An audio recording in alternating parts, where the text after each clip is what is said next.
Très tôt le 15 juin, les cyclistes ont rendez-vous à Labique pour le coup d'envoi de la 4e édition du 1000 km du Grand Défi Pierre Lavoie.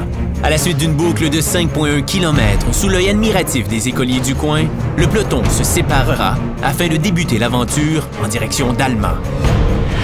Les cyclistes entameront ensuite le tour du lac Saint-Jean. Durant cette étape, ils longeront le lac en direction de Dolbeau-Mistassini, un magnifique saignement comprenant des paysages à couper le souffle et des bleuetières pour le bonheur des gourmands.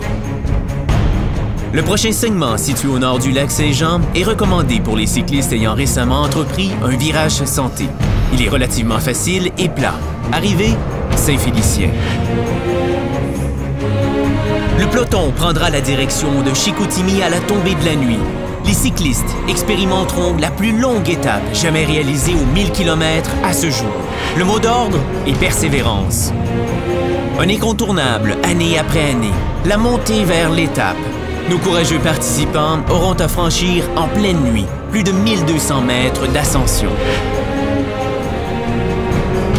Le soleil se lèvera sur une nouvelle journée prometteuse.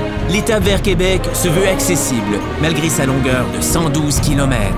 Elle fera vivre aux cyclistes de belles descentes. Après la traversée du pont de Québec, les cyclistes longeront le fleuve Saint-Laurent avant de s'engouffrer dans les terres pour rejoindre Sainte-Marie. Pour cette étape, le peloton aura à surmonter les fameux vallons Beauceron, suivi d'une finale à Victoriaville qui permettra à tous de reprendre leur souffle. Les cyclistes auront le plaisir d'explorer les richesses de la région des Bois-Francs.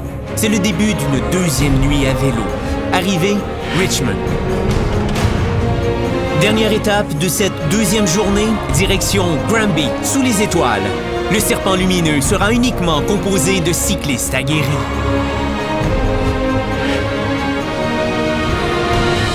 La dernière journée débutera par la montée du mont Shefford, pour ensuite contourner le parc de la Yamaska jusqu'à Saint-Hyacinthe. Avant l'arrivée à Boucherville, le peloton empruntera une magnifique route paisible le long de la rivière Richelieu.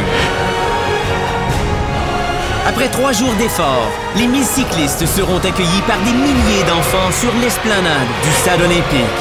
C'est la fin d'une grande aventure.